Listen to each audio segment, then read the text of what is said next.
han trabajado desde hace no sé cuánto, pero tiempo juntos.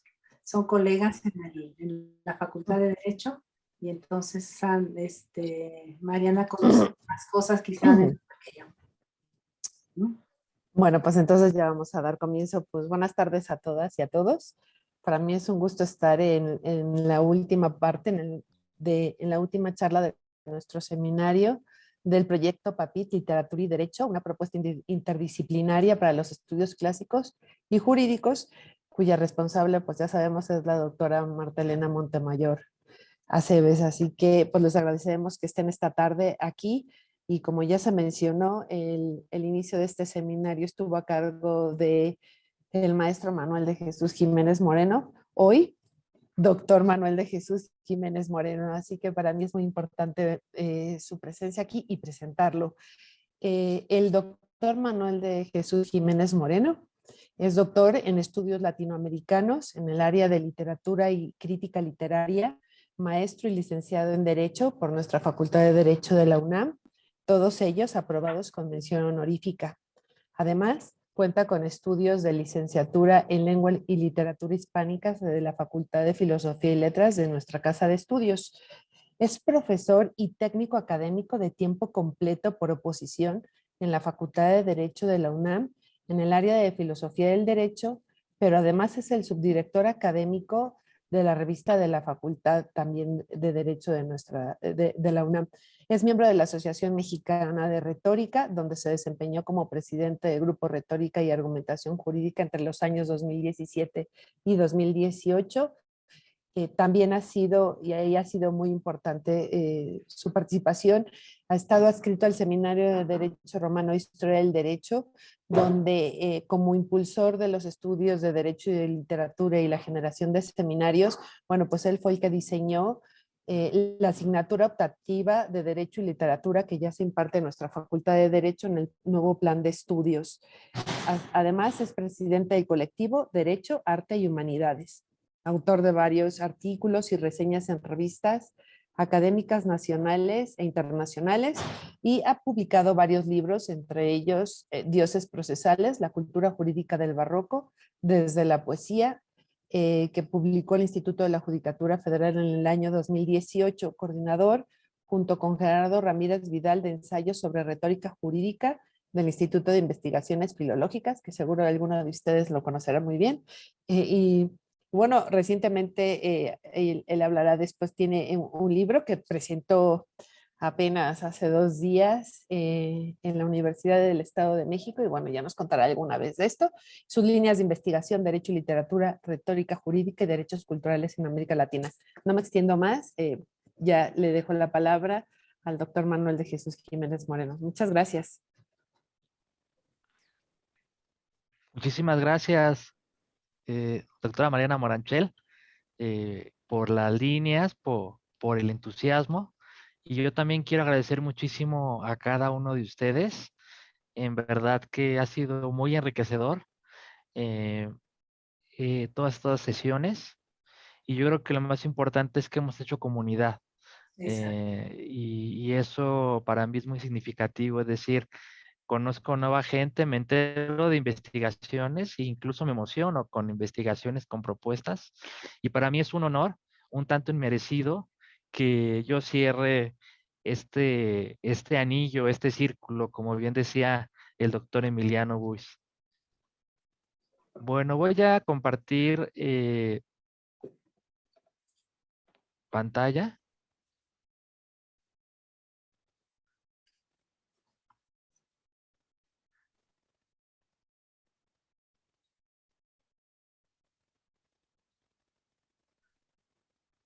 Bueno, ahí está, creo que se ve.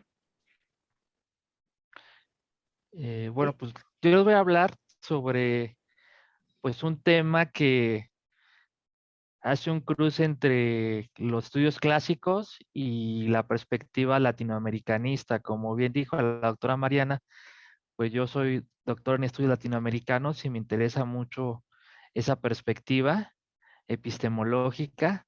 Y bueno, se me ocurrió hacer esto, quiero decir que en parte fue por la ponencia de Emiliano Buis, que justamente en un comentario aislado habló sobre la interpretación de Antígona. Entonces me di cuenta que, claro, por supuesto, es un texto que siempre se está comentando en los libros, de texto de investigación, o en su caso, en las mismas clases.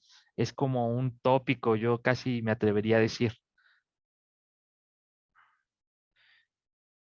Y pues hice de manera muy somera una lista sobre autores clásicos y no tan clásicos que han hablado, que han escrito sobre Antígona. Obviamente esto es muy reducido, no es apenas lo que pude yo poner que podría ser más próximo a nosotros, pero en realidad yo creo que es una lista enorme. Y aquí yo coloco a los dos primeros autores juristas mexicanos, bueno, el que primero fue hispano-mexicano, Luis Recasens-Siches, y los libros donde tratan Antígona, aunque sea de manera marginal.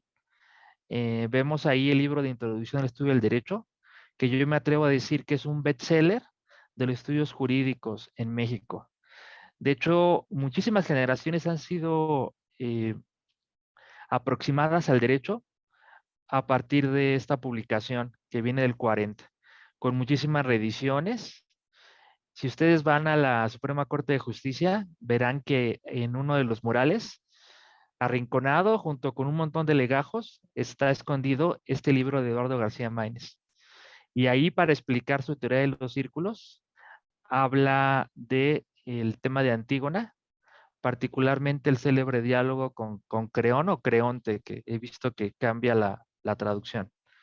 Luego está también autores europeos, Ascarelli, que ya pone un pie sobre los estudios de Derecho y Literatura en Italia, clásicos también de la historia de las ideas jurídicas, como Antonio Trujillo Serra, tratan el tema de Antígona para explicar las ideas jurídicas. Autores también vinculados a la corriente o la tradición naturalista, como el jurista y canonista Javier Hervada. Él también toca el tema. Autores que también tratan otros asuntos como retórica jurídica, o lo que se puede entender como la nueva retórica. Shane Perelman con Teiteca, que escriben este libro que se vuelve un clásico y que se visibilizan mucho por este libro de Manuel Atienza, Las razones del derecho, con este canon que hace de autores. Ahí, para ejemplificar, no recuerdo exactamente qué figura, utiliza el texto de Antígona. Y bueno, también autores mexicanos, ya no tan famosos como los primeros, como Agustín Basabe Fernández, que yo creo que se debe de leer, porque en verdad su filosofía del derecho es muy potente.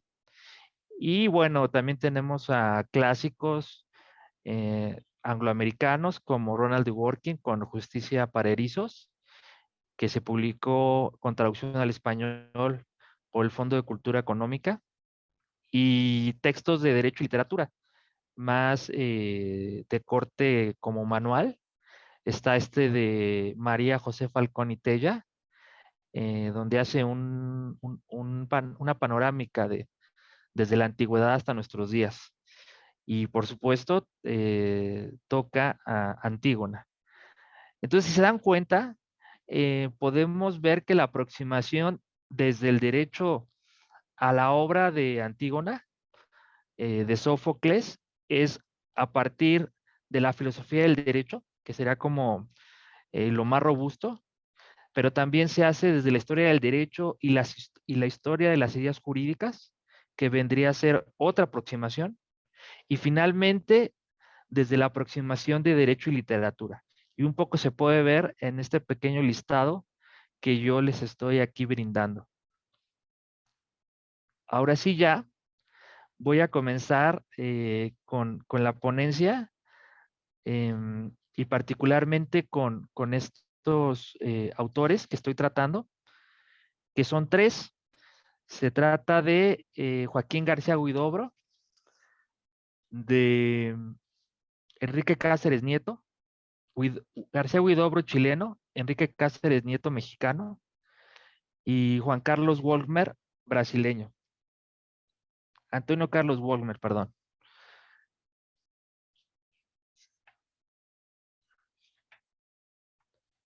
Estos autores que analizaré a continuación representan la lectura de tres perspectivas jurídicas latinoamericanas que pertenecen más o menos a una misma generación. Además, cada uno de ellos parte de fundamentos teóricos y epistemológicos bien diferenciados. Cada una de las lecturas contribuyen a una interpretación más robusta del conflicto presente en los parágrafos 440 a 465 de la obra referida y en general al pensamiento jurídico. ¿Cuántos juristas escribieron sus libros? Estaban quizás sujetos a una estructura institucional. En ese sentido, como afirma Stanley Fish, un teórico importante en los estudios de Derecho y Literatura en Estados Unidos y también de la teoría de la recepción, sus actividades interpretativas no eran libres, sino que se encontraban constreñidas por las prácticas sobreentendidas y las asunciones de la institución y no por las reglas y significados fijos de un sistema de lenguaje. Vamos a iniciar con Joaquín García Huidobro, un antígona tradicionalista, que es la persona que vemos en pantalla. Una de las aproximaciones desde la tradición naturalista, particularmente en su versión aristotélico-tomista, es ofrecida por el jurista y filósofo chileno Joaquín García Huidobro Correa, quien es catedrático de la Universidad de los Andes, con un doctorado en filosofía por la Universidad de Navarra y otro en Derecho por la Universidad Austral de Buenos Aires. Ha desarrollado líneas de investigaciones en ética, filosofía práctica y teoría de la justicia. De modo puntual, su análisis de Antígona se puede extraer de su libro Filosofía y retórica del naturalismo, que fue fruto de un FODECIT de Chile y publicado por el Instituto de Investigaciones Jurídicas de la UNAM en 2002. García Huidobro abre con un capítulo dedicado a abordar los arquetipos humanos en la tragedia clásica. Siguiendo a George Steiner, destaca cómo la mayoría de los tipos humanos presentes en la cultura moderna fueron aportes de la antigua cultura griega. Para el filósofo, los personajes están dotados de una densidad psicológica que es decisiva para identificar el abanico de la naturaleza humana. En su análisis se detiene en Gemón, el guardia, Ismena, el corifeo, Tiresias y, por supuesto, en Antígona y Creonte. Para los efectos de nuestra aproximación, nos centraremos en los dos últimos, dadas las implicaciones de su famoso diálogo para el pensamiento jurídico. El capítulo, como les decía, abre con Creonte y cierra con Antígona, quizás por razones simbólicas. Se identifica a Creonte con una postura donde la existencia humana tiene su sentido y fin en la polis. La argumentación se justifica, de acuerdo con el autor, en la ética de la responsabilidad de Max Weber.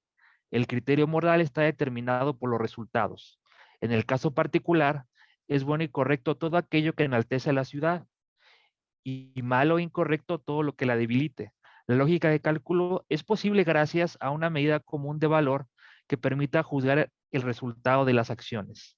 En este sentido, García Huidobro vincula la postura del gobernante con el utilitarismo al determinar una acción que maximice los beneficios y minimice los costos.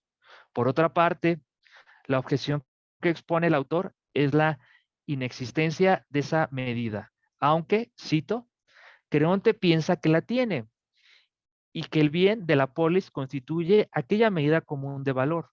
El costo de su posición es el empobrecimiento de la vida. En el caso en cuestión, aspectos tan importantes como los religiosos y familiares quedan desatendidos en cuanto no forman parte de dicho cálculo. Fin de la cita. Esta es la idea implícita en la argumentación del monarca. Además de la postura utilitaria, algo que permea el discurso es la desconfianza del emisor. Esto se puede ver desde un punto de vista retórico. De acuerdo con la visión de García Huidobro, cito, toda su argumentación está suponiendo que quienes piensan distinto están movidos por intereses ocultos y egoístas, en particular el apego por el dinero. Fin de la cita. De esta manera, el discurso está dirigido a anular la competencia racional del auditorio. Para el filósofo chileno, el punto de partida es antidemocrático en términos modernos, pues la construcción del bien común no se da por el acuerdo entre los miembros de la comunidad. Al contrario, el bien común se identifica con el bien de la polis, interpretado exclusivamente por Creonte o por el gobernante en turno. Los argumentos del personaje en muchos sentidos han sido reproducidos en la historia política occidental, ya sea en el absolutismo, el despotismo ilustrado o la dictadura militar, como la sufrida en el Chile pinochetista, a propósito del contexto del autor. Para el caso de Antígona, se parte de su relevancia en la obra. García Huidobro repasa someramente cómo se ha interpretado su figura y atiende a varias críticas, en especial aquella que relaciona a Antígona con una subjetividad egoísta o revolucionaria. Sin ofrecer fuentes, afirma que, cito, diversos estudios han señalado que en la disputa entre Antígona y Creonte, el revolucionario es el monarca. Antígona, en cambio, representa continuidad, la historia. En un momento realiza analogías éticas con otros personajes como el Tomás Moro que se opuso al acta de supremacía o el Cristo en el huerto de los olivos, cuando ella le pide a su hermano no involucrarse y resignarse a su propia muerte.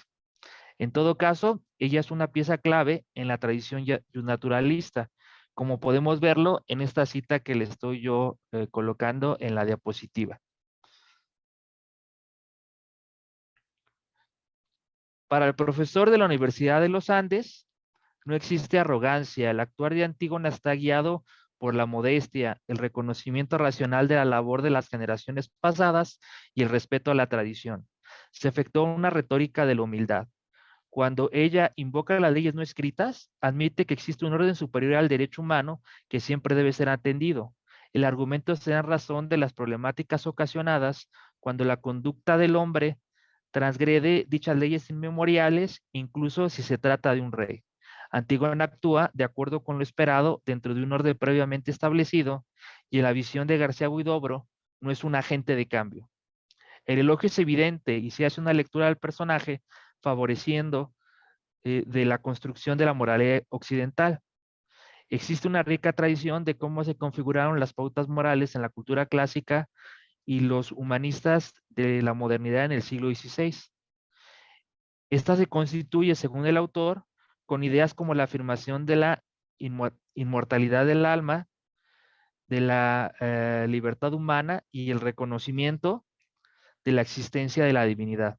En sus palabras, cito, Antígona de Sófocles constituye uno de los momentos fundacionales de la herencia moral de Occidente. Fin de la cita. El esfuerzo en el libro de García Huidobro es remarcar un vínculo entre Aristóteles y Antígona en la comprensión genealógica de una teoría de la ley natural. Al analizar la argumentación retórica de las ideas naturalistas vigentes durante 25 siglos, reconoce en la tragedia de Sófocles la verdadera, cito, acta fundacional de la reflexión naturalista. Fin de la cita. Por otro lado, apunta al origen literario de la tradición. Cito, no hay que olvidar que el primer alegato naturalista no fue un tratado filosófico, sino una obra literaria. Fin de la cita. No obstante, admite que con el drama de Antígona ya no se plantea el problema del reproche moderno dirigido a los naturalistas por imponer convicciones morales o religiosas a partir de la aceptación de la idea de derecho natural. Ahora vamos con Enrique Cáceres Nieto y él presenta una Antígona ambigua.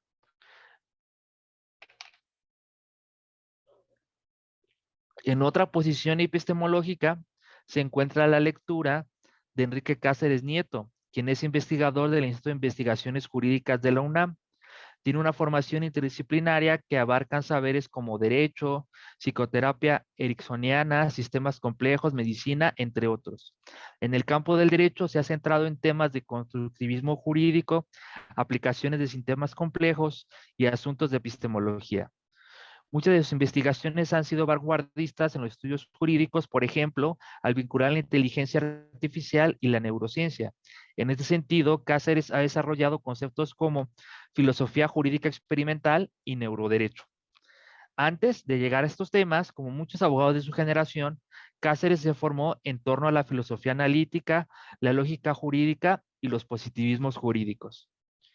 Previo a sus trabajos e investigaciones sobre ciencias exactas, Cáceres publicó un breve libro de divulgación que sin duda es un excelente acercamiento al estudiante de Derecho de primer semestre y al público en general para entender el fenómeno jurídico. ¿Qué es el derecho? Iniciación a una concepción lingüística, publicado originalmente en el año 2000.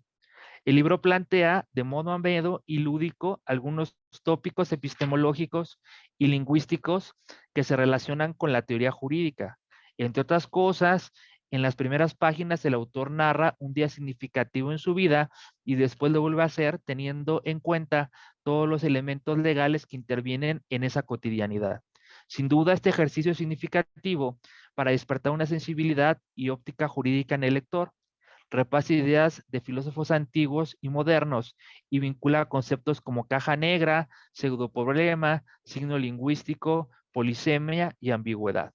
A propósito, este de pseudoproblema viene de la filosofía de Wittgenstein y ahí se ve claramente su filiación analítica y del Círculo de Viena. Rumbo al final del librito, el autor brinda ejemplos que tratan la ambigüedad técnica de la expresión derecho, particularmente en el sentido de derecho natural. Se trata, según él, de un nuevo viaje en el túnel del tiempo, entre comillas.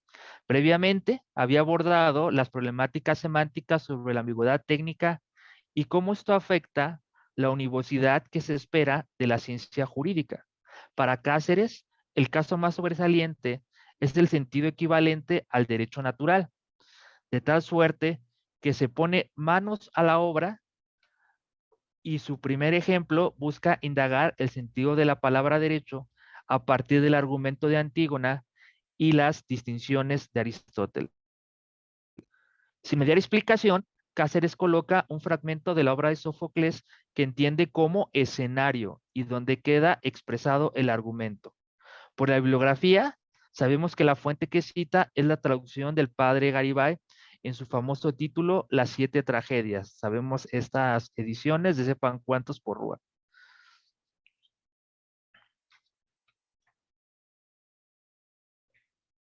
Sin embargo, la interpretación de Garibay parece diferente, pues entiende inicialmente el conflicto entre leyes trascendentales y leyes estatales.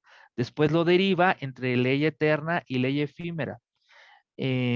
Volviendo al texto de Cáceres, menciona cómo pueden ser observados los supuestos y el planteamiento de uso de prema presente hasta nuestros días. La atribución a derecho de un significado que designa supuestos, preceptos inmutables y eternos, que se encuentran inscritos en la naturaleza humana y que para algunos han sido promulgados por los dioses o por Dios, según sea politeísta o monoteísta la concepción que sustenta, que es la parte de la cita que están ustedes viendo acá. Para Cáceres, no es inapropiado que se use la palabra ley para referirse al significado de derecho, pues las diferencias semánticas entre ambos vocablos se entendieron después y se incorporaron propiedades definitorias en la expresión derecho que no existían en la época de Antígona. Esto es de acuerdo con él. Por eso es explicable, de acuerdo con el autor, que la tradición naturalista emplea el concepto de derecho natural y no el de ley natural. Sin embargo, en la realidad, se pueden encontrar las dos palabras y conceptos en la amplia tradición naturalista. Siguiendo esta idea, el jurista mexicano coloca un prisma analítico, entre comillas, a Sófocles. Al hacerlo, reconoce el término ley, cito, el término ley, y según hemos indicado por extensión, derecho, está afectado de ambigüedad. En un sentido, denota una creación humana. En este caso, el precepto del rey Creón, tío de Antígona e ismene. Y en una segunda acepción, preceptos promulgados por los dioses. Fin de la cita. Dice, sigue la reflexión del investigador mexicano. La ambigüedad que afecta a la palabra ley puede acarrear problemas en la argumentación del discurso y ocasionar una falacia por equivocidad. La ambigüedad puede ser inocua a la hora de entender el argumento que los contiene, pero no siempre es así. Cuando esa ambigüedad es responsable de una conclusión ilegítima, entonces el argumento comporta una falacia por equivocidad. Ante ello, Cáceres advierte que la Antígona de Sófocles no muestra un pseudo problema, pues únicamente asume que en caso de conflicto entre uno y otro sentido, prevalece la ley de creación divina. De acuerdo con él, el problema vino después cuando la distinción semántica fue distorsionada, transformándose en un pseudo problema esencialista. Este consiste en, cito, atribuir a derecho un significado equivalente a derecho natural, pues no implicó siempre una propiedad definitoria necesaria para que estos preceptos fueran promulgados por los dioses. Fin de la cita. La crítica de Cáceres va dirigida a algunas malinterpretaciones del concepto de derecho natural y a ciertas versiones del naturalismo teológico. Para finalizar, contrasta el asunto con una definición aristotélica presente en la Ética a Nicómaco, que distingue entre lo natural y lo puramente legal. Para cuidarse del anacronismo, coloca entre comillas la palabra laica, que separa lo natural inalterable de lo legal fortuito. A pesar de ello, se puede incurrir en un anacronismo entre la noción de ley de la época de Sófocles y la de Aristóteles. Además, puede resultar un tanto forzado y efectista confrontar a Antígona con el estagirita. Y el último caso que vamos a revisar es la interpretación de Antonio Carlos Wollmer, que presenta una Antígona revolucionaria.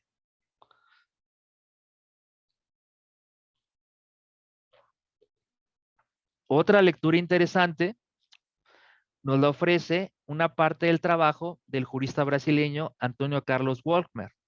Aunque dialoga con la tradición naturalista, su postura se comprende plenamente desde la crítica jurídica. Wollmer es profesor emérito de la Universidad Federal de Santa Catarina y además de la carrera de abogado se formó en ciencia política e historia. La aproximación al estudio jurídico para este académico se ha dado a través de la historia de las ideas jurídico-políticas e imprimiendo un fuerte énfasis en los procesos económicos y sociales que dieron origen al pensamiento y praxis latinoamericana. En muchos sentidos, se podría considerar a Wollmer un historiador de las ideas jurídicas latinoamericanas. De esta manera, en su visión, los rasgos distintivos de la heroína son su germen contrahegemónico y su desafío a la autoridad política, elementos que contrastan con el planteamiento de García Huidobro. Wollmer no dedica un apartado capítulo a la tragedia de Sófocles, pero puede reconocerse en sus textos el lugar central de Antígona en la configuración de las ideas jurídicas occidentales. Esto se observa, en primer lugar, en su opúsculo Historia de las ideas jurídicas, de la antigüedad clásica a la modernidad, síntesis, que se publicó originalmente en 2006 por la Fundación Boitius. En la obra nos habla de los orígenes del pensamiento jurídico en la antigüedad clásica. A propósito, esta obra se publicó en México por la editorial Porrúa, con traducción de el profesor Rosillo Martínez. Wollmer inicia con una aproximación a la concepción de ley justa en la dramaturgia ática. Desde su óptica, el griego antiguo es un ser sometido a los rigores de la familia y la ciudad. Afirma que, si bien se puede ver desde estos primeros pensadores los fundamentos de la filosofía occidental y las raíces de una doctrina de derecho natural, los filósofos de este periodo no desarrollaron a cabalidad una reflexión naturalista sobre la dignidad y el valor de la persona humana, cuestión que se dio con los pensadores posteriores y se extendió en el tiempo. Al igual que García Huidobro, reconoce la importancia pionera que tuvo el drama como postura ética, aunque, cito, la primera toma de conciencia para una resistencia humana a las leyes injustas se efectuó entre los pensadores sofistas. De hecho, para algunos de ellos, como Trasímaco, Protágoras, Calícles e Hipias, que discutieron la cuestión de la moral y de la justicia, las leyes son resultado de la fuerza arbitraria de los que ejercen y controlan el poder. Fin de la cita. Para Wollmer existe una clara colisión entre la justicia legal o por convención y la justicia ética. La primera mantiene y oculta el dominio de quienes detentan el poder, justificando regímenes de desigualdad social. En suma, este tipo de justicia representa una convención formal diseñada para proteger el interés de minorías gobernantes y acomodadas. Fue hasta Sófocles que se problematizó el eterno conflicto vivenciado, entre comillas, entre dos tipos de deberes. A, el deber ante una ley superior de origen divino, y B, el deber frente a la ley pública establecida por la autoridad. En la lectura del académico brasileño, la protagonista es una heroína que resiste ante el autoritarismo. Y aquí muestro la cita que tienen en pantalla.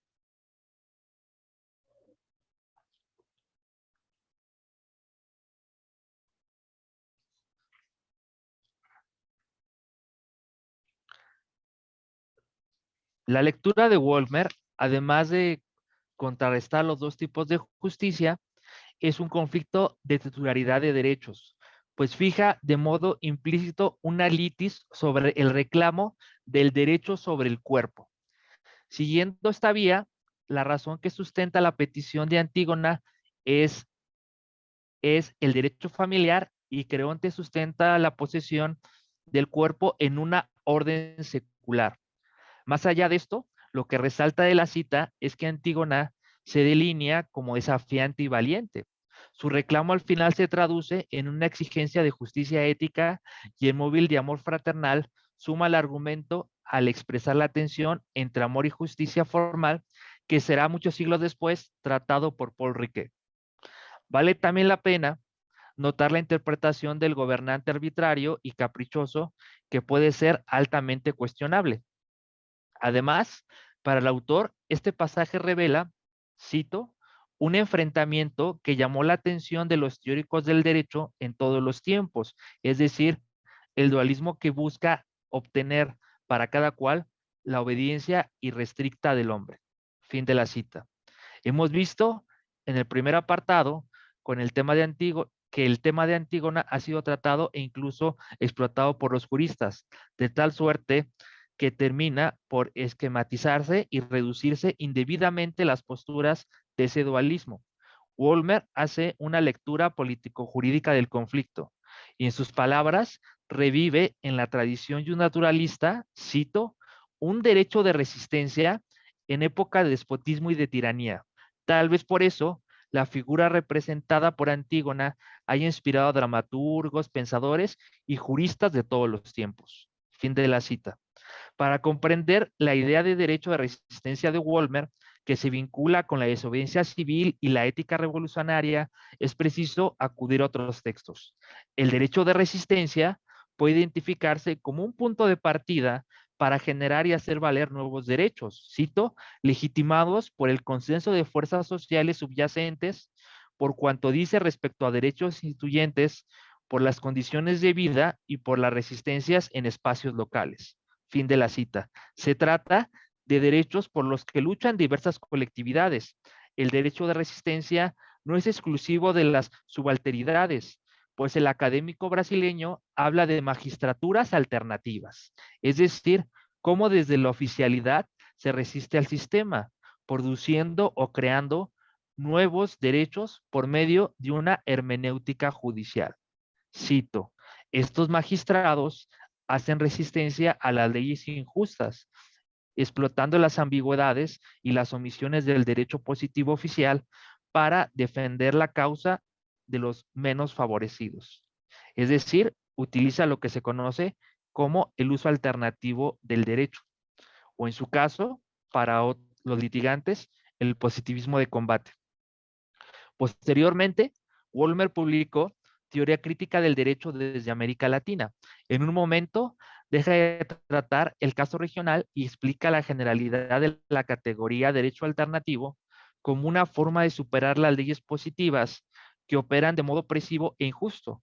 Los antecedentes se encuentran, de acuerdo con el autor, en las luchas colectivas y la tradición occidental de resistencia, conceptualizados en 4 momentos o etapas.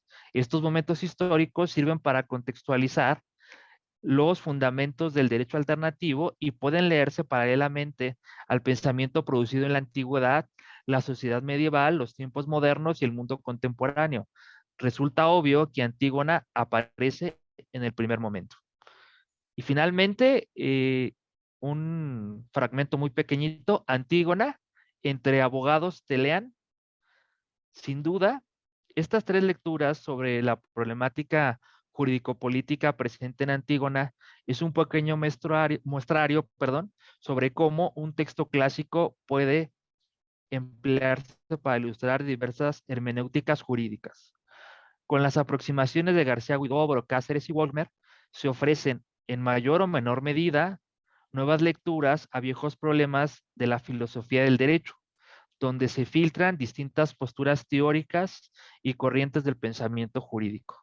De este modo, queda probado que la tragedia de Sófocles continúa siendo estudiada e interpretada por juristas latinoamericanos.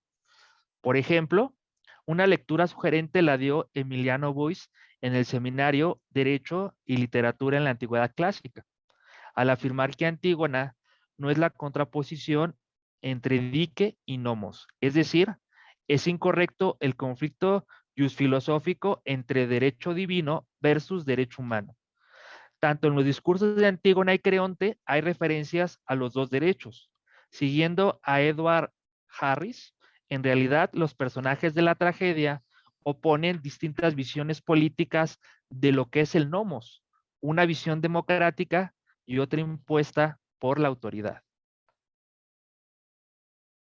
Y bueno, aquí tenemos una bibliografía básica sobre estas interpretaciones de los juristas que yo estoy tratando acá. Muchísimas gracias.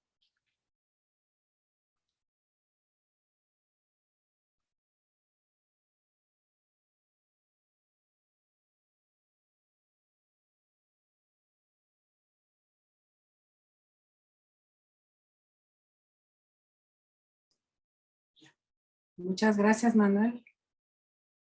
Para mí un poco complejo, porque entre ideas a veces abstractas y filosóficas y todo eso, pero muy interesante sobre todo, ¿no? Y muy ilustrado, muy ilustrativo.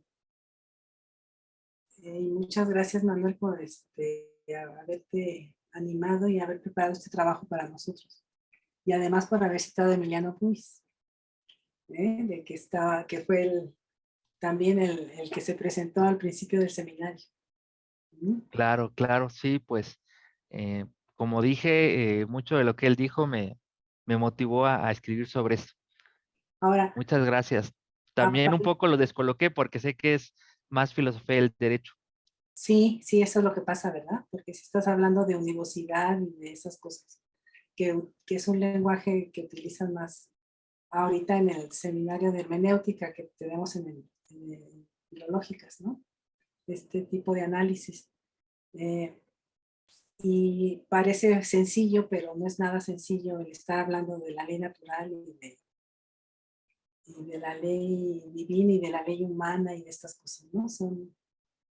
Son temas y temas interesantes que en esta actualidad yo lo he trasladado a las injusticias que cometen pues los criminales y a veces el mismo gobierno, de que desaparecen a los muertos y no los encuentran, ¿no? Primero los desaparecen y luego no los encontramos, y ese es precisamente la angustia de la familia de que no puede tener el cuerpo, que es una cosa sagrada, ¿no? El tener el cuerpo y darle una sepultura decente y decente, sobre todo. Yo iba a decir yo normal, pero bueno, De de hecho, nuevo, Manuel, sí, bueno, en lo que a ver si se animan a preguntarme, sí, eh, obviamente no leí toda la ponencia porque iba a ser pues muy chocante.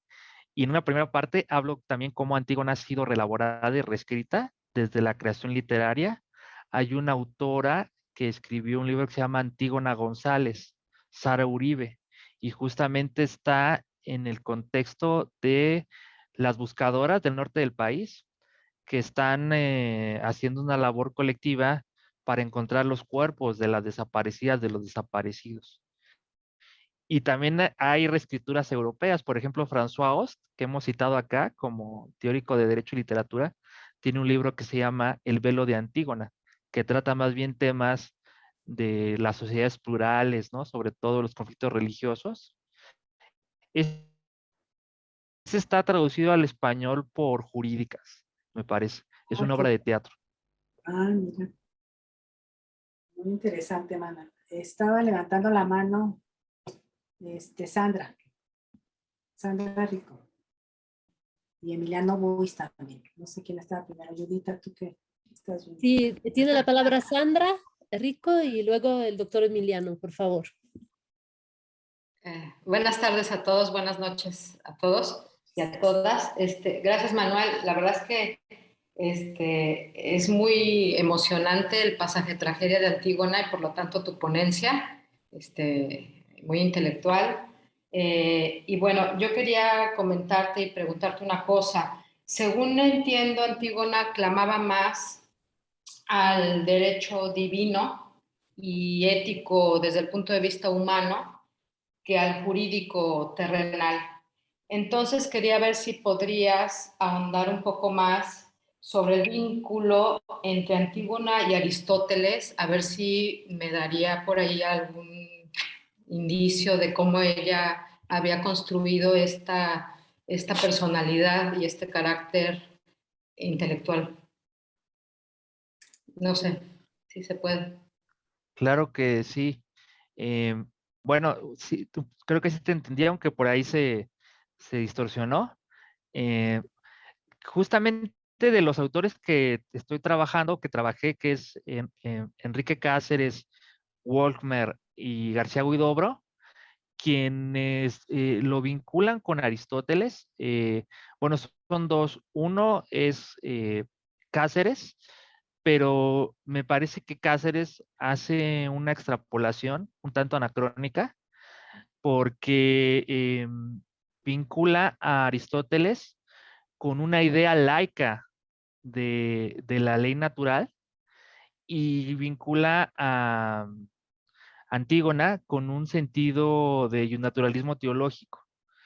Entonces, me parece que no al caso, justo porque en ese momento, pues realmente no se entendía esta distinción entre naturalismo teológico y naturalismo deóntico, ¿no? Y por otro lado, hay también un anacronismo en los tiempos, ¿no? Que aquí quizás me puedan ayudar más los colegas, porque no tiene nada que ver el tiempo en el que está pensado Antígona como lugar de la tragedia con el tiempo de Aristóteles. Y el otro, que sí lo enlaza, más desde el punto de vista de la secuencia de la historia de las ideas del derecho natural, es García Huidobro. García Huidobro sí busca vincular más que Aristóteles, la visión aristotélico-tomista, o sea, ya es una visión prácticamente medieval o tardomedieval con Antígona. No sé si más o menos por ahí va lo que querías preguntar. Sí, para ahondar un poquito más, buscar, ya leeré más. Y muchas gracias por la fuente y el comentario. Muchas gracias, Sandra. Emiliano, por favor, tienes la palabra. Muchas gracias, Judita. Bueno, en primer lugar me sumo a los agradecimientos y a las felicitaciones, Manuel, por por tu trabajo. Creo que has logrado algo muy difícil, que es sintetizar todo lo que Antígona puede representar para los estudios de la filosofía del derecho, ¿no? Uno incluso podría decir que la filosofía del derecho es una nota a pie de página, digamos, de algún pasaje de Antígona, porque en la tragedia pareciera que las grandes reflexiones teóricas sobre el derecho, la justicia, el valor de la ley, la política, la manipulación normativa, todo parece en algún sentido estar ya presente en la tragedia. Y me parece que en tu caso creo que mostraste muy bien, a partir de esta excelente selección de pensadores críticos y doctrinarios que se han valido de Antígona para reflexionar sobre los límites del positivismo e incluso para promover una lectura iusnaturalista respecto, digamos, de la validez del derecho. Me parece que has mostrado muy bien la riqueza que la obra tiene para ser todavía, digamos, objeto de indagación, ¿no? Y esto me parece que tiene que ver un poco con en que enseñamos el derecho, ¿no? Me parece que, y felicito que en la UNAM, en la Facultad de Derecho, esté incluyendo estas materias de Derecho y Literatura, porque en definitiva hay que insistir en la idea de que el derecho no es el estudio de las normas jurídicas que están redactadas en un código, sino que es mucho más. Es un producto social, es un producto histórico, y a partir del derecho se transmiten valores, y creo que has mostrado muy bien esto. Y luego, solo para sumar, también hay una obra que no sé si conocen, que de hecho se ha escrito en la Argentina, es una de estas reelaboraciones que Manuel mencionaba de la tragedia y que la Argentina ha tenido mucho éxito, que es una versión de quizás una de las autoras de teatro más conocidas de nuestro medio, que es Griselda Gámbaro, que falleció lamentablemente hace muy poco. Y Griselda Gámbaro escribió en la década del 80 una Antígona furiosa, creo que en el 86, si mi memoria no me falla, y ahí se vale de la reelaboración de la historia de Antígona para reflexionar sobre la dictadura argentina, ¿no? Y cómo Antígona, en definitiva, representa a todas las madres de Plaza de Mayo que reclamaban ante las autoridades por el destino, digamos, de sus hijos desaparecidos. En definitiva, no estamos muy lejos de una Antígona, digamos, que se revela frente a la autoridad porque quiere dar un entierro, digamos, a su familiar muerto. Entonces, me parece que esta reelaboración, que puede leerse en términos políticos, creo que además de que es válida para pensar el derecho, a nosotros que hacemos derecho desde América Latina nos toca todavía más de cerca, ¿no? Me parece que ahí hay todo un juego con la justicia y la identidad, que me parece que tanto a quienes leemos esta obra desde la Argentina, como desde México, como desde el resto de América Latina, me parece que nos interpela desde un modo más subjetivo todavía. Y una última reflexión, y perdón por la extensión, además de agradecerte, Manuel, las citas inmerecidas a algunas lecturas mías, es recomendarles un texto teórico. Un colega nuestro, y cuando digo nuestro la miro a Paola, que está, y a quien saludo, un colega argentino de la Universidad de Tandil, que es Rómulo Pianacci, que trabaja teatro y mundo clásico. Rómulo hizo su tesis doctoral sobre las reelaboraciones de Antígona en la literatura latinoamericana. Creo que la tesis está disponible online, pero me voy a fijar. Si es el caso, lo que puedo hacer es mandar el texto quizás a Marta para que, si le parece bien, lo pueda distribuir, porque él compara varias versiones modernas, dando cuenta un poco de cómo esta idea de la justicia termina siendo reelaborada en términos de la relación entre opresor-oprimido, que sigue siendo una constante respecto de la violencia, y en el caso argentino respecto del terrorismo de Estado. Bueno, solo eso, y perdón por la extensión. De vuelta, Manuel, muchas felicitaciones por un trabajo impecable. Gracias. Perdón, Emiliano, ¿dijiste Rómulo qué? Rómulo Pianacci. Ahora lo escribo en el chat. Sí. Por favor. Así tienen el dato. Rómulo Pianacci. Me parece que es este libro, ¿no? Exacto, muy bien, Fernanda. Ahí lo tiene, Fernanda. Muy bien. Ahí lo está mostrando A verlo otra vez. Antígona, una tragedia latinoamericana. Gracias, Fernanda. Mira qué bonito título. Una tragedia latinoamericana. Sí. Muy bien. ¿Alguien más que tenga algún comentario? Giovanni Ordóñez, por favor, y luego Fernanda y Eric. Gracias, buenas tardes. No, desde luego felicitar a Manuel. Y nada más comentar también, Luigi Ferrajoli trata una parte de Antígona. No estoy seguro, digo, porque no se mencionó, pero también es una parte porque él pone la opción de la persona frente al Estado, ¿no? Entonces es una parte que también, por ahí Luigi Ferrajoli lo menciona y lo hace evidente, porque además, bueno, Antígona pues, representa desde una dignidad humana, o sea, retomándolo ahora, el ejemplo de una dignidad o de desobediencia que por ahí también se ha tratado, hasta el ejemplo de lo que sería una ética frente al Estado, ¿no?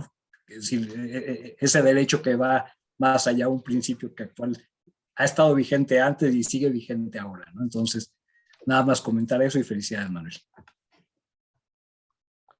Gracias. Sí, creo que sí anoté lo de Ferrajoli, solo que no lo puse en la lista, Giovanni. Me parece que lo menciona en Principia Juris, ¿no? Uh-huh. Y también Norberto Bobbio tiene un ensayito que se llama Ética y Política, y ahí también habla de Antígona. Un poquito, muy breve, ¿no? Pero la menciona. Gracias. Fernanda Morales, tienes la palabra. Gracias. Bueno, igual me gustaría sumarme a las felicitaciones. Me gustó mucho la ponencia y preguntar si hay planes para publicarla completa, ya que comentabas que no se leyó toda, o en dónde la podría consultar, porque sí me interesa bastante. Muchas gracias, Fernanda, porque te interesó. Sí, pues la idea es que salga como libro producto de este seminario, con el que la doctora Marta estaba mencionando al principio. Y bueno, todavía voy a pulir algunas cosas de lo que me vienen diciendo. Y bueno, que me parece pues pertinente que me comenten si ven algo que les parezca que pueda ser mejorado, pues adelante. Eric Vargas, tienes la palabra. Adelante. Gracias, buenas tardes. Bueno, quisiera felicitar al doctor Manuel. Me gustó mucho su ponencia, fue muy interesante los aspectos de filosofía del derecho que tocó y también dado este interés, ¿no? Y este comentario de todo lo que representa Antígona para la filosofía política y la filosofía jurídica ahora, pues me vino a la mente, ¿no? Alguna anotación que hacía Cornelius Castoriadis en uno de sus seminarios del 83, donde decía que a veces en esta lectura de Antígona se pasaba por alto detalles muy fundamentales, como lo pueden ser que enterrar a los muertos era un acto tanto para los griegos, era parte de una ley divina, pero también era parte de leyes humanas, ¿no? Y que también la defensa de la ciudad, que digamos que sería el bando de la ley positiva, también esa defensa de la ciudad no solo era una ley humana, era una ordenanza divina, ¿no? También era parte de la ley divina. Inclusive ahí hace alusiones a Homero y a Píndaro, ¿no? Que hablan de la ciudad como algo sagrado, de la ciudad sagrada. También ahí pone de relieve en ese comentario que para él en la lectura de Antígona y que deja ver la lectura de Antígona, que la verdadera función, la verdadera relevancia de la función del hombre es esa capacidad de poder entretejer tanto lo divino, las leyes humanas, como las leyes divinas, ¿no? Y ahí pone, digamos, lo terrible de esta capacidad del hombre de poder hacer eso que no se puede hacer de otra manera, muy, muy cercano a sus ideas de las significaciones imaginarias sociales, ¿no? Y de ver algunos fenómenos como las redes de significaciones. Pues felicidades, doctor.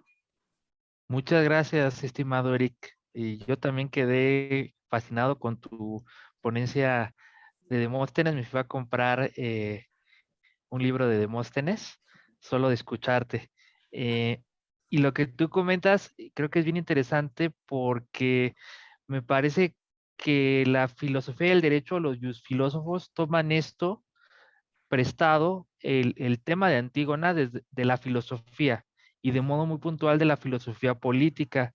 No conocía este texto de Castoriadis que tú mencionas, pero obviamente uno puede rastrear que está la obra de María Zambrano, La tumba de Antígona, el propio George Steiner escribió Antígonas, Judith Butler, una autora muy en boga ahora, escribió El grito de Antígona. Entonces, la filosofía del derecho, creo yo que toma este tema en general de las preocupaciones filosóficas, ¿no? Que es más bien la disciplina o los autores que han consagrado este texto como un clásico para la exposición y la reflexión filosófica. Muchas gracias.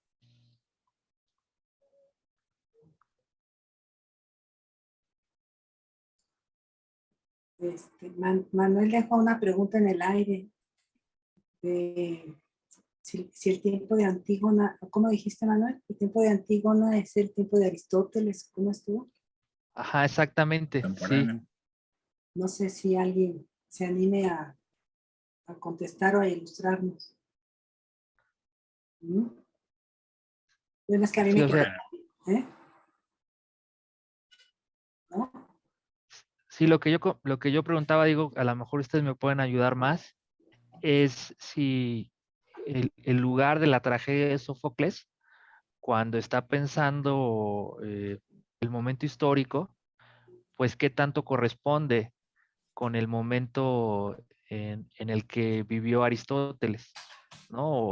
O empezó a desarrollar sus ideas, no sé. Ahí sí ustedes quizás me puedan ayudar más. Y si no, tú lo investigas, Manuel, para ¿eh?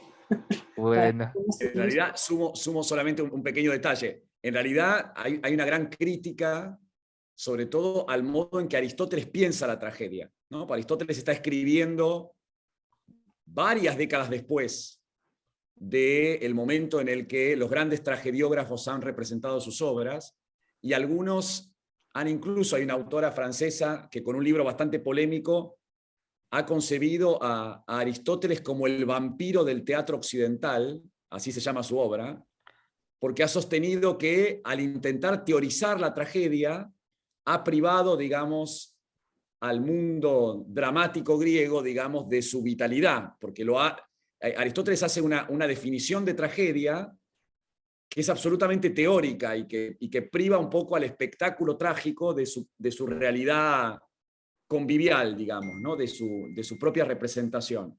Así que hay mucha polémica respecto del modo en que Aristóteles analiza la tragedia o lo trágico, ¿no? Por no decir lo cómico, porque esa parte no la tenemos. Es decir, no sabemos qué hubiese dicho Aristóteles respecto de la comedia, porque esa sección, digamos, de su poética desapareció.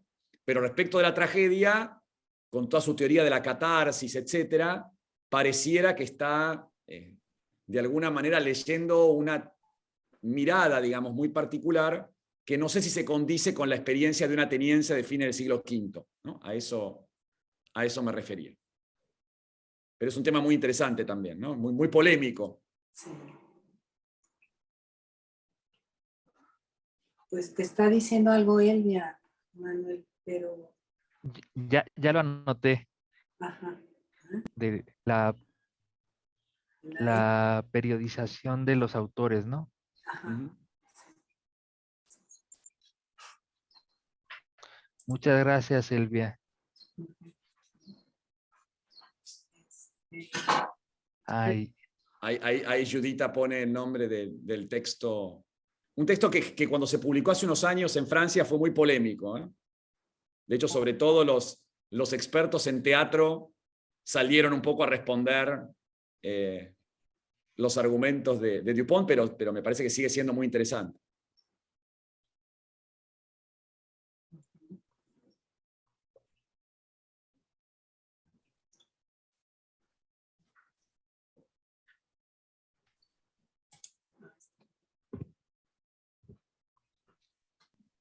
¿Alguien más que tenga alguna duda, un comentario?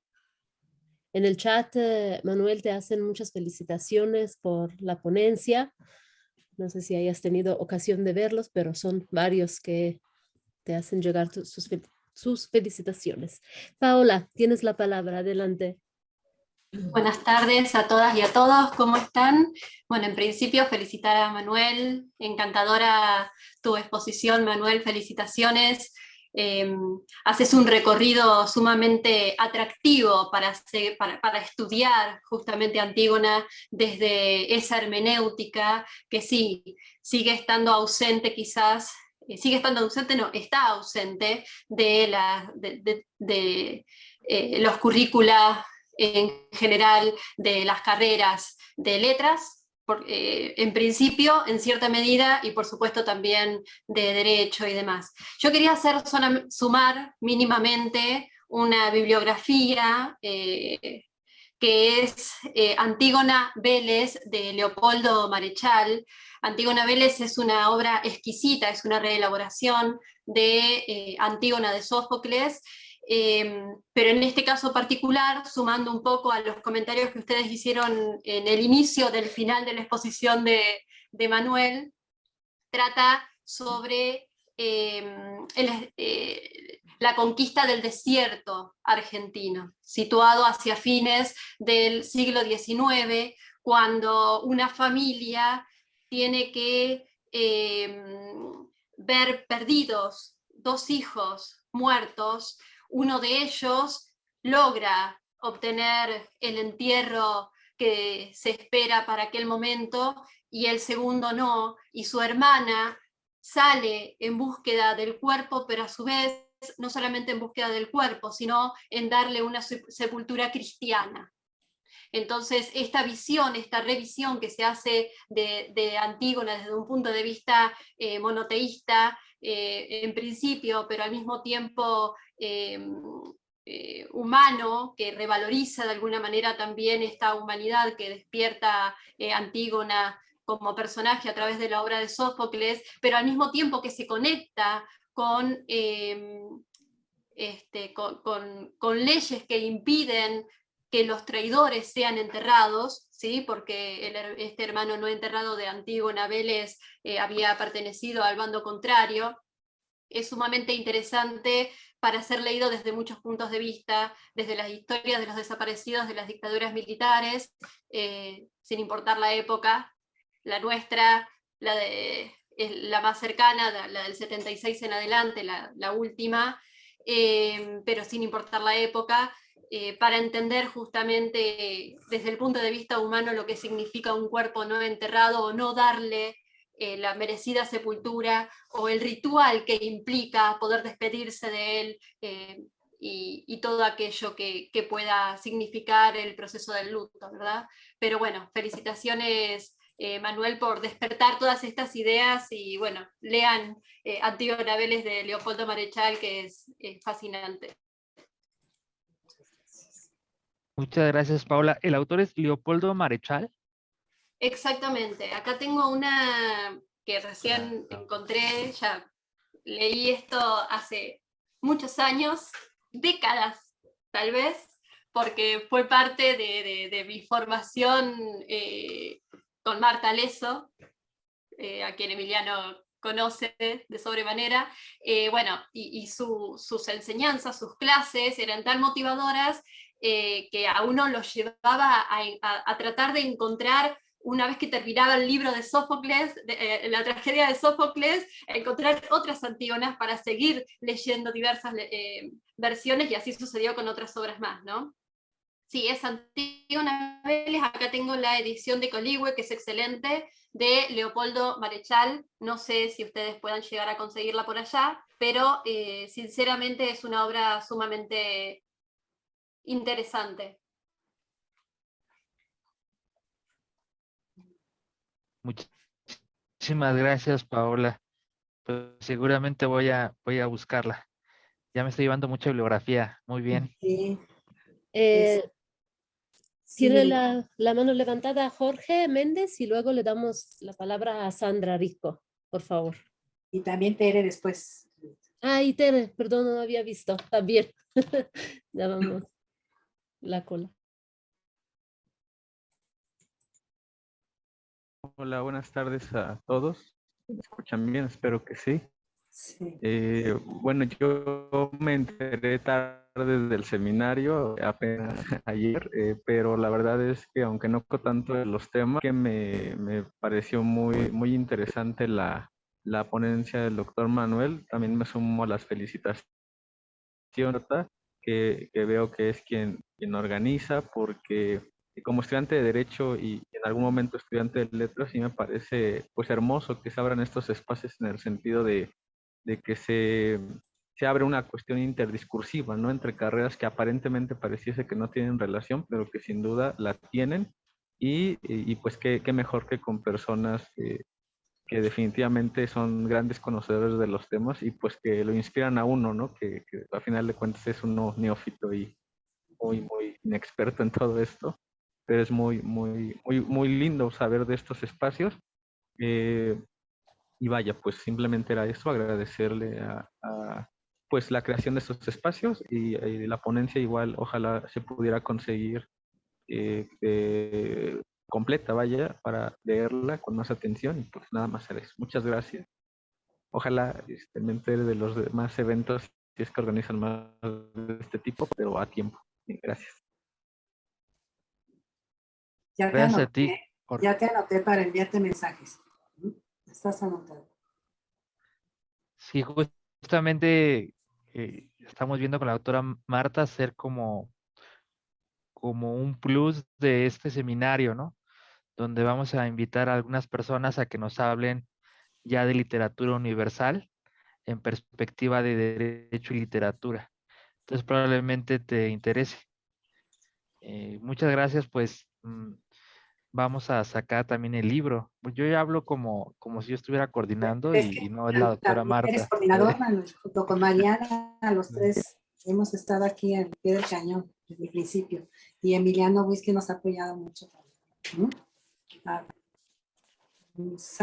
Indica Sandra, yo creo. Sí, hola. Bueno, respecto a mi pregunta sobre el vínculo de Aristóteles y Antígona, me tomé la libertad de preguntarle a una compañera de la Facultad de Filológicas de Salamanca y me mandó un pequeño artículo que se llama Antígona y Aristóteles, una lectura a dos voces. Obviamente es un tanto al hombre recogido en Antígona, Sófocles puso de relieve la ambigüedad de la técnica, ya que puede ser usada tanto para bien como para mal. Requiere una orientación representada por las leyes divinas. Este tema es retomado por Aristóteles, aunque sobre bases seculares, con su idea de que hay cosas que son justas o injustas por naturaleza.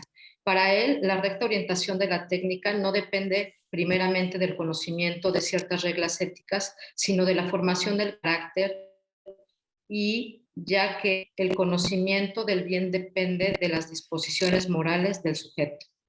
Es lo que llegó. Sí, está padre. ¿Cómo dijiste el autor o la autora? El autor se llama Antígona y Aristóteles, una lectura a dos voces acerca de la ambigüedad de la técnica, de Joaquín García Huidobro. No, perdón, de Joaquín Jiménez y García Huidobro, justamente. Sí, es lo que mandó, sí. Ajá. Digo un poquito ahí lo que encontró. Ok, muchas gracias.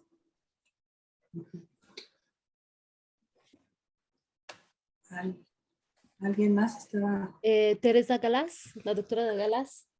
Adelante, por favor. Mariana después. Sí, bueno, buenas tardes a todos. Igual una felicitación a Manuel por su novedosa participación.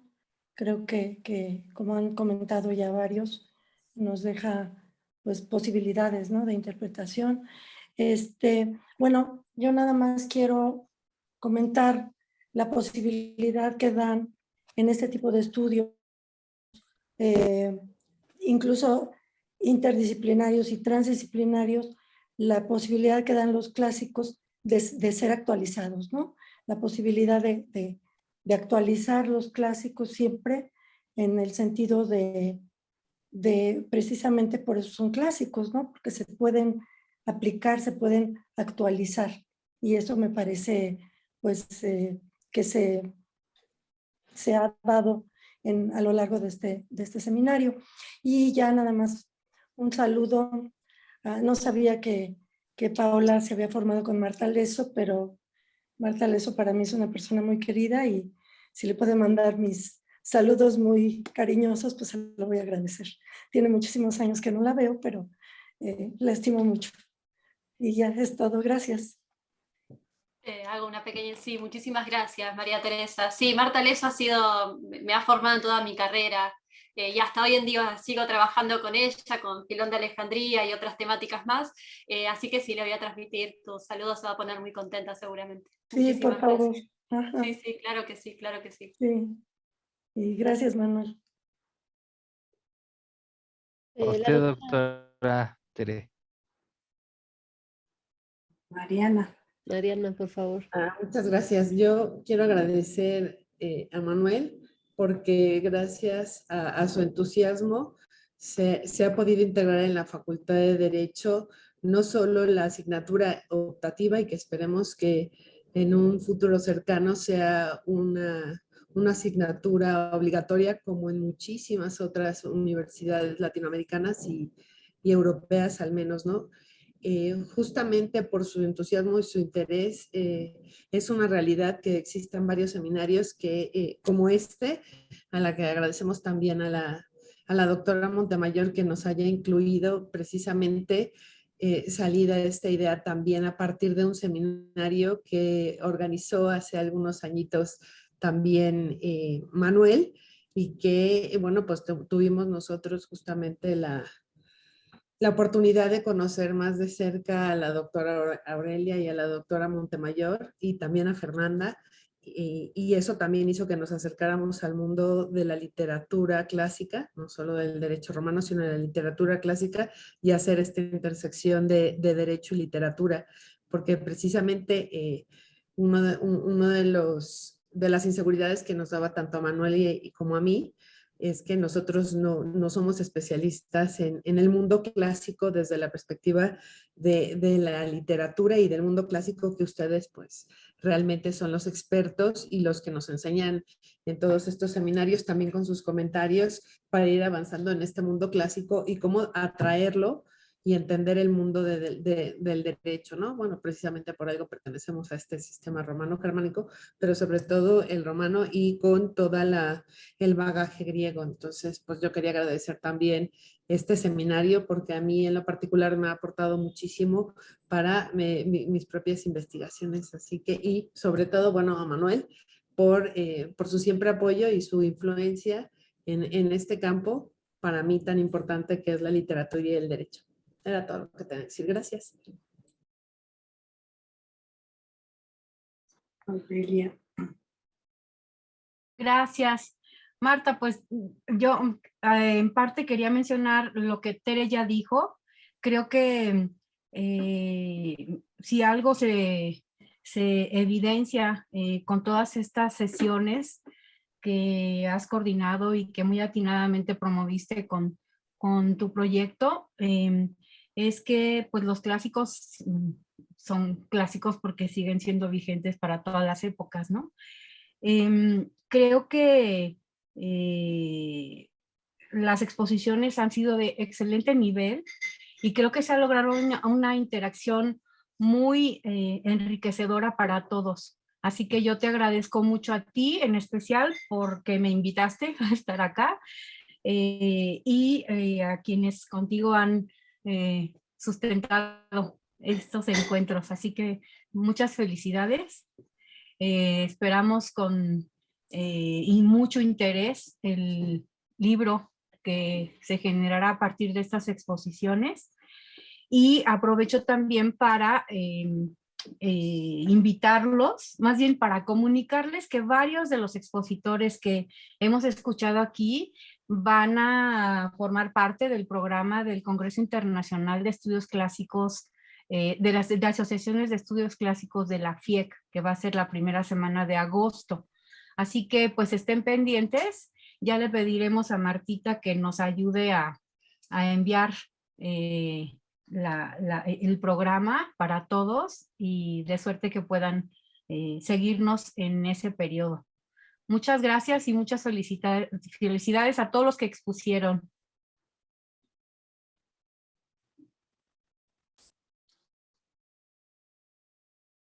Pues la más agradecida creo que soy yo, ¿verdad? Porque primero, ya lo dije en la primera sesión que tuvimos, primero conocí a Mariana Moranchel, que fue la que me invitó a dar una plática en la facultad en ese programa que tenían de Derecho y Literatura. Y ha sido un gusto, la verdad, trabajar con Mariana, y luego Mariana me presentó a Manuel, y sobre todo el apoyo que he recibido de ellos, pues ha estado muy bien. Así que ahora ya no es solo mi seminario ni mi proyecto, es el proyecto de ellos, el proyecto de Emiliano, el proyecto de todos ustedes, porque sí les he visto pues una actitud muy positiva, muy cariñosa, muy relajada. Eso ha sido muy bonito de este seminario, porque hemos podido dialogar al final de cada sesión y así como platicando, ¿verdad? Y nos hemos ayudado y nos hemos orientado. Y pues muchas gracias realmente a todos por su asistencia, por su participación y todo.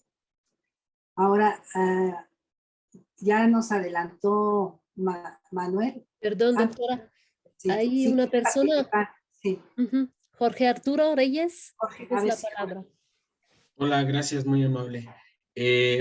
Bueno, lo que quiero es, si me lo permiten, compartir un poco mi experiencia respecto del seminario, porque viene a tributar precisamente a esto que se está comentando, sobre todo al nivel de importancia y trascendencia que llega a tener para todos y cada uno de nosotros. En lo personal, yo estudié en la Facultad de Derecho y Ciencias Sociales de la Universidad Michoacana de San Nicolás de Hidalgo, en la ciudad de Morelia. También soy diplomado en Lenguas y Literaturas Hispánicas de dicha universidad. Y lo comento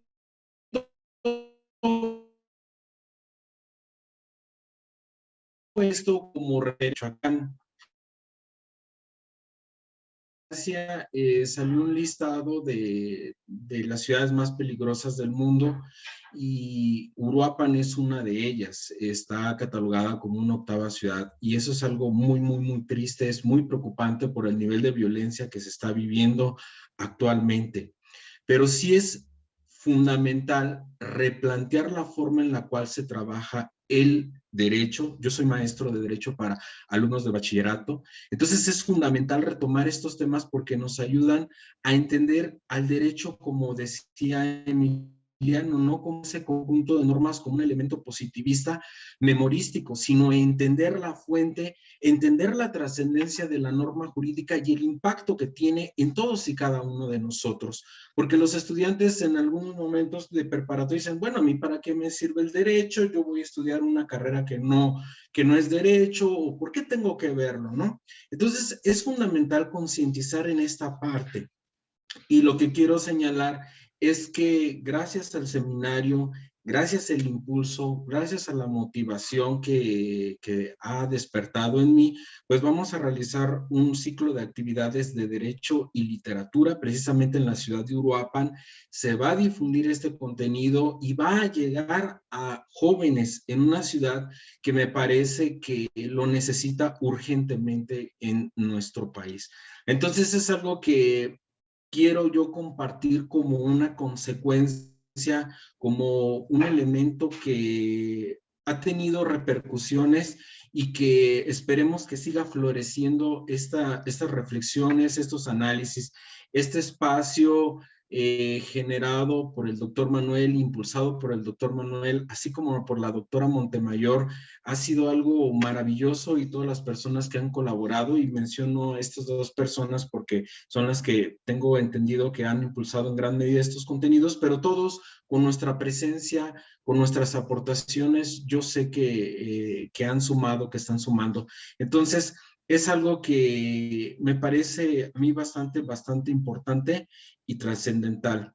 Y pues bueno, vamos a seguir trabajando estos contenidos porque nos parece que es algo muy, muy importante. Es una obra clásica, esta que se ha mencionado el día de hoy, y sí es muy importante porque nos permite replantearnos esta parte de los desaparecidos, esta parte de las personas que tristemente son víctimas del crimen organizado y que en nuestro país son tan comunes, las fosas clandestinas, la búsqueda de personas, es algo muy, muy, muy vigente.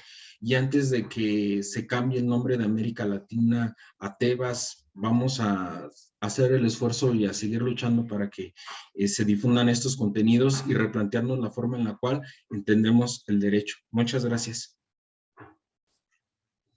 Ay, pues que muchas gracias por lo que nos platicas. Qué triste la situación de México, pero pues esperemos que lo vayamos superando. Esperemos poco a poco. Pero sí ha sido muy tranquilo, muy terrible en Ciudad Juárez. También creo que debemos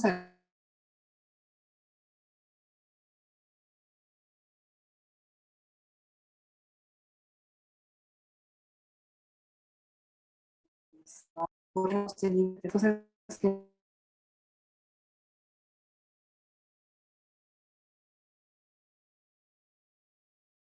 el último evento que vamos a hacer pues también va a ser así a distancia, ¿sí? Quizá en otra modalidad.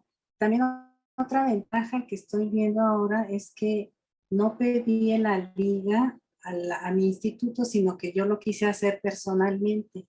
Entonces, de esa manera, pues tengo los contactos de todos ustedes.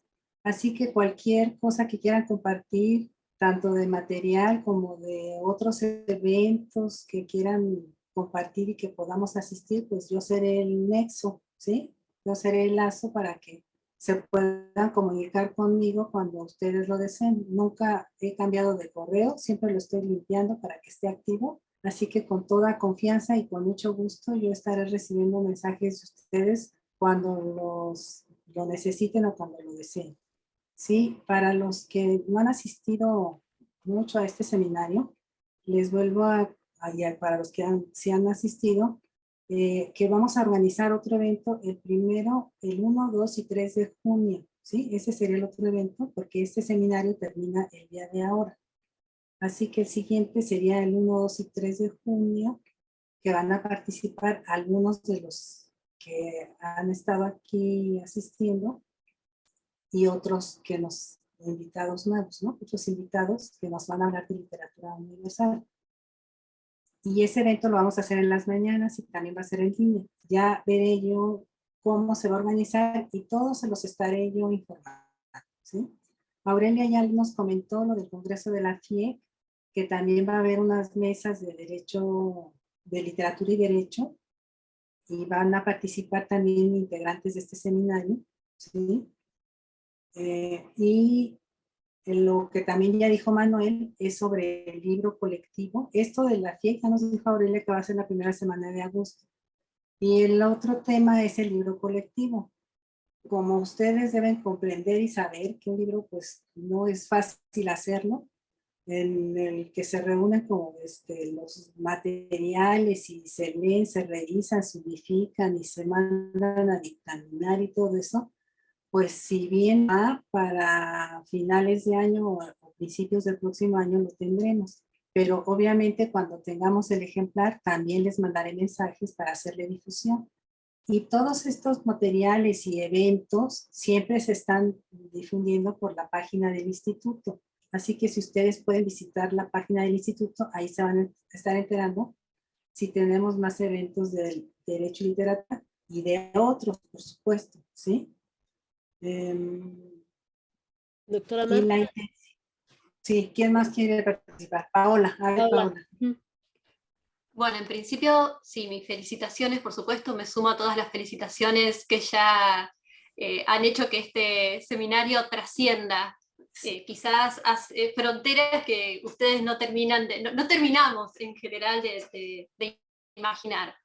Pero bueno, me sumo en esto también al comentario que creo que había hecho Manuel en un principio, que se ha generado un espacio comunitario, una comunidad de Derecho y Literatura, gracias a la iniciativa de ustedes, de Marta, Mariana, Manuel, Emiliano y todos quienes hemos podido, en la medida de lo posible, acompañar este emprendimiento, este proyecto que me parece que da para mucho más. Creo que ha sido un espacio de retroalimentación, esa palabra la usé mucho el año pasado,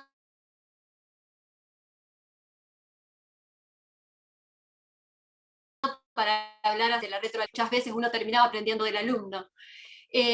Pero sumado a esta cuestión que nombrabas, Marta, sobre la difusión de eventos, que quiero comentar, y en esto también lo sumo a Emiliano, que en Argentina estamos organizando el 27º, si no me equivoco, Emiliano, Simposio Nacional de Estudios Clásicos y el tercer Congreso Internacional sobre el mundo clásico.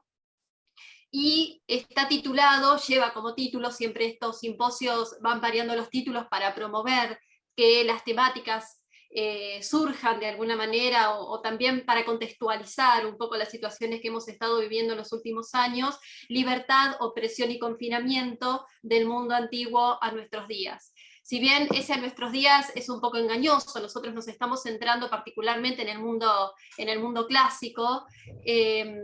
Sin embargo, queremos invitarlos, ya sea con ponencias o con mesas de grupos de investigación, que también serían muy bienvenidas. También hay un espacio para grupos de investigación que quien quiera coordinar ese grupo debería enviarnos los distintos resúmenes de ese grupo, y la persona que lo envía sería la coordinadora, ¿verdad? Por lo cual están sumamente invitados todos aquellos que quieran participar y formar parte de nuestro simposio.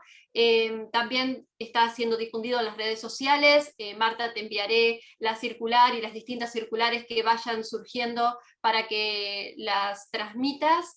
Y esto se va a desarrollar en la segunda mitad de septiembre de 2022, por lo cual nuestra invitación, sumo a Emiliano porque la Asociación Argentina de Estudios Clásicos es parte de la organización junto con la Universidad Nacional de La Pampa, y convocarlos a que envíen resúmenes y demás, y en la circular están todos los datos para que puedan acceder a los...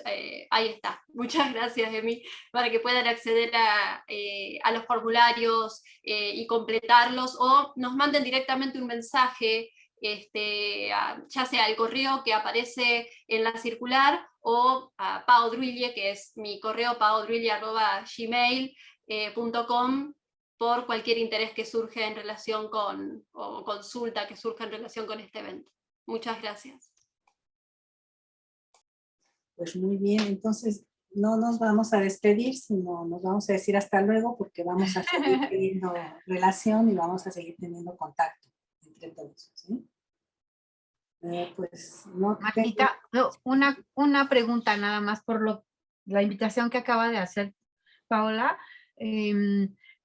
¿Estarían de acuerdo en que se difunda esta información por la red del centro con Tere para pedírselo, y la de la Asociación Mexicana de Estudios Clásicos? Por supuesto. En la que él ya es vicepresidente, porque sería una buena forma de difundirlo en nuestras redes, creo yo. Es una sugerencia, ¿eh? No, por supuesto que sí, Aurelia. No sé si tengo tu correo. Quizás Marta pueda llegar a actuar de nexo para poder enviarle esta información a Aurelia, Marta. Creo que sería de gran mérito que haya una mesa de grupo de investigación sobre derecho y literatura.